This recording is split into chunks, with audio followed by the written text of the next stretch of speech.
There are people who stream at night, people who play games in silence, people who leave music running just to feel less alone, people who stare at the viewer count, hoping someone joins. And then there are streams that should never exist. This is the story of one of them. Because some people don't see ghosts on the internet. Some people watch their own death live.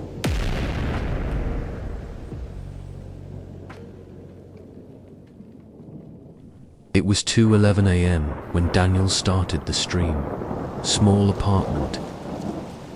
One room, rain tapping softly against the windows. The low hum of his PC fans filling the silence. He wasn't famous, not even close. Most nights, he streamed to nobody.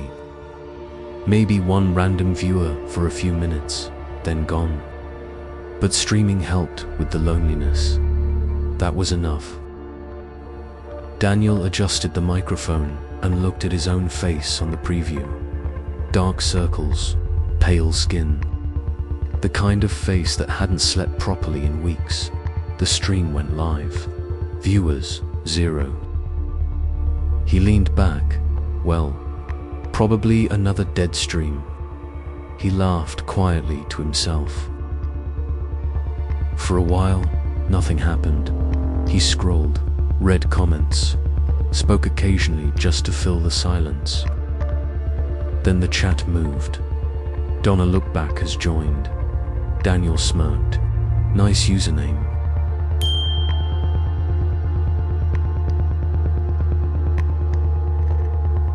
Daniel stared at the message for a second. Trolls already. No response. He checked the time. 2:24 a.m.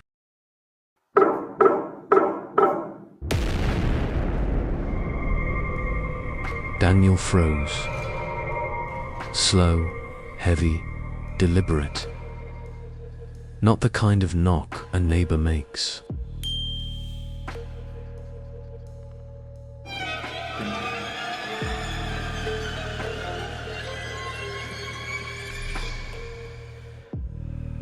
Daniel stood slowly and walked toward the door, leaving the camera view. The apartment felt colder the moment he moved. He looked through the peephole. Nobody, just the empty hallway.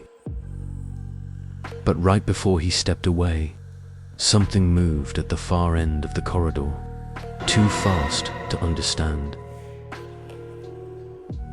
He returned to his desk, tried to laugh.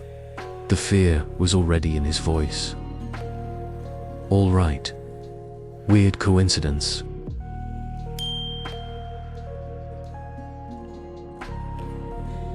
The phone rang instantly.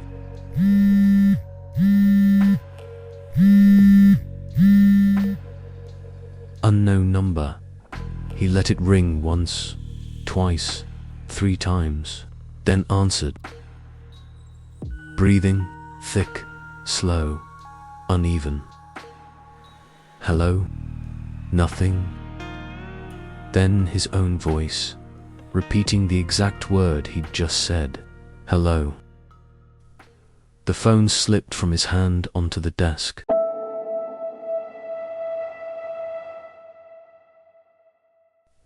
The chat exploded.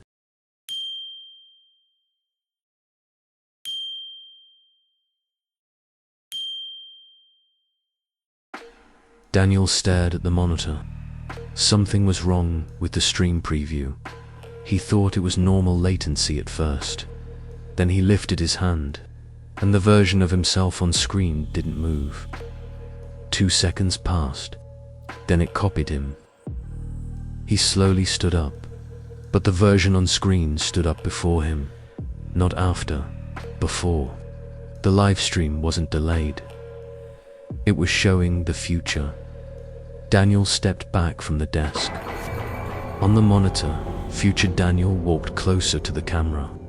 His eyes were red, wet with tears. And then, something moved behind him. A tall silhouette in the hallway. Its limbs moved wrong, joints bending in directions they shouldn't.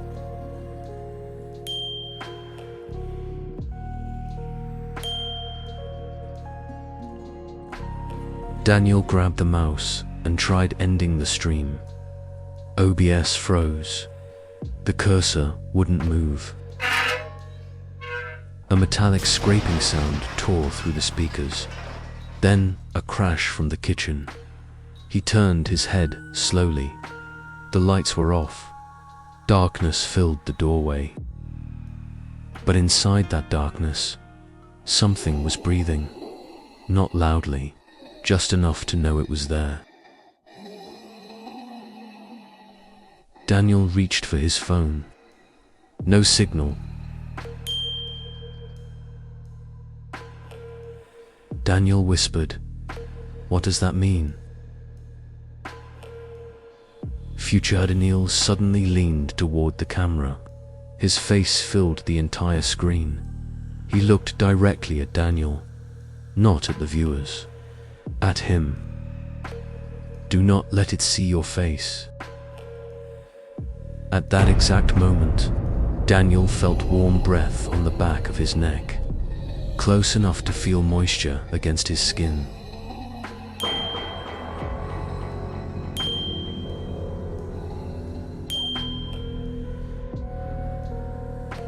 Daniel began crying silently, his body locked in place.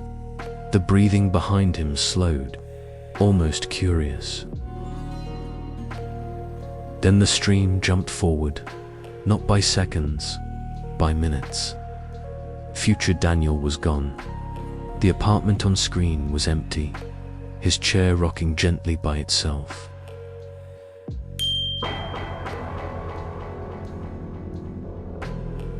Daniel squeezed his eyes shut and turned around. The camera cut to black.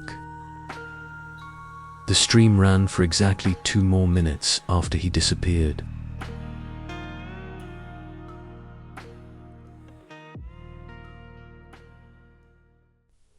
Police found the apartment the next morning. No forced entry, no struggle, no body. Daniel Harper was simply gone. But that wasn't the part that stayed with people. Because those who watched the archived footage noticed something.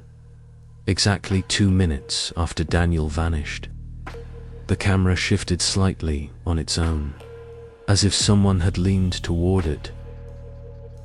And in the dark hallway behind the empty chair, a face slowly appeared. Not a monster, not distorted. Daniel's face, expressionless, pale, standing perfectly still in the darkness, watching the screen, watching the viewers. And just before the stream ended, the chat received one final message from Daniel's account. "I can see you now."